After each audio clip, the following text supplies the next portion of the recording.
இப்போ ஒரு உதாரணத்துக்கு எடுத்துங்க, வடக்கே வன்னியர் தெற்கே தேவர்கள்ன்ற ஒரு கான்செப்ட்ல வந்துட்டாங்க அவங்க. அதை தான் கேட்கிறேன், அப்படி வந்திருக்காங்க. ஆமா, அப்படிதான், அப்படி வந்துட்டாங்க. வரும்பொழுது இந்த இரு சமுதாயமும் ஒன்னாக சேரும்போது மிகப்பெரிய வலிமை உண்டாகும் அதுல. அப்ப இருவரும் ஓட்டு கேட்கறாங்க, ஓட்டு கேட்டு போறாங்க. இப்ப என்ன, வட மாவட்டங்கள் பூரா அன்புமணி நிக்கிற இடம் இருக்கு பாருங்க, ஒரு சட்டமன்ற தொகுதி கூட ஜெயிக்க முடியாது. நான் இன்னைக்கு சொல்றேன், சத்தியம் தொலைக்காட்சியில் முதலில் நீங்க சத்தியம் தொலைக்காட்சியில தான் நீங்க எடுத்தீங்க, அன்புமணி அவர்களும் டாக்டர் ஐயா அவர்களும் சேர்ந்து விடுவார்கள், அப்பா பையன் பிரச்சனைன்னு சொன்னீங்க. முதல் பேட்டியே நம்ம தான் எடுத்தோம், டிபேட் முதல் இதுலேயே சொன்னேன். ஏன்னா ஐயாவோட நீண்ட காலம் நான் பணியாற்றியும் எனக்கு தெரியும் ஐயாவை பற்றி. அவர் ஒரு முடிவு எடுக்க மாட்டார், எடுத்து அந்த முடிவில் கடைசி வரைக்கும் ஸ்ட்ராங்காக இருப்பார்னு சொன்னேன். இன்று வரை அதான் நடக்குது. இப்போ நடந்து முடிஞ்சிட்டு தேர்தலுக்கு வந்துட்டாங்க.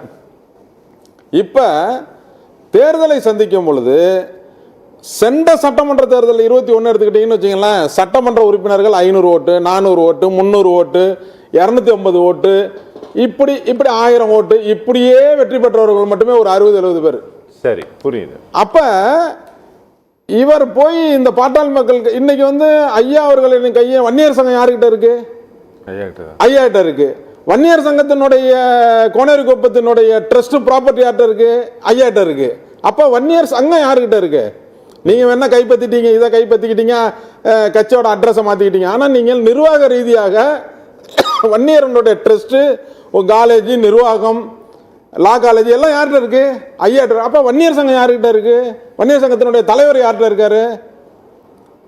அப்ப எல்லாமே ஐயா அவர்களிடம் இருக்கு. அப்ப இந்த பாட்டாளி மக்கள் கட்சிக்கு நீங்க வேணா எல்லா ஜாதியும் சேர்த்து இருக்கிற ஒரு சமூக நீதி கட்சின்னு சொல்லிக்கிட்டா கூட இதுல ஒரு 80% 90% ஓட்டு வங்கி வந்து வன்னியர்கள் ஓட்டு வங்கி தான் இந்த கட்சிக்கு. அதனாலதான் வட மாவட்டங்களுக்கு மட்டும், இப்ப இவங்க ஒரு பொதுவான கட்சியா இருந்தா தென் மாவட்டத்திலையும் பெருசா வளர்ந்துருக்கணுமே, கொங்கு மண்டலத்திலையும் பெருசா போயிருக்கணுமே, வட மாவட்டங்கள் மட்டும் வலுவா இருக்கிறதுக்கு காரணம் என்னன்னா அந்த வன்னியர்களுடைய வாக்கு வங்கி தான்.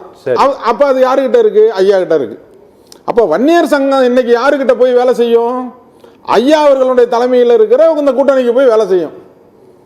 அப்ப வேலை செய்யும் பொழுது இந்த வன்னியர்களின் ஓட்டு வட மாவட்டங்களில் 120 தொகுதியில் ஒரு சட்டமன்ற உறுப்பினர்களை நிர்ணயிக்கக்கூடிய சக்தி வன்னியர்களுக்கு உண்டு. இன்றைக்கு எலெக்ஷனுக்கு முன்னாடி வேணா வேற கருத்தெல்லாம் கட்சிக்காரங்க சொல்லியிருக்கலாம்.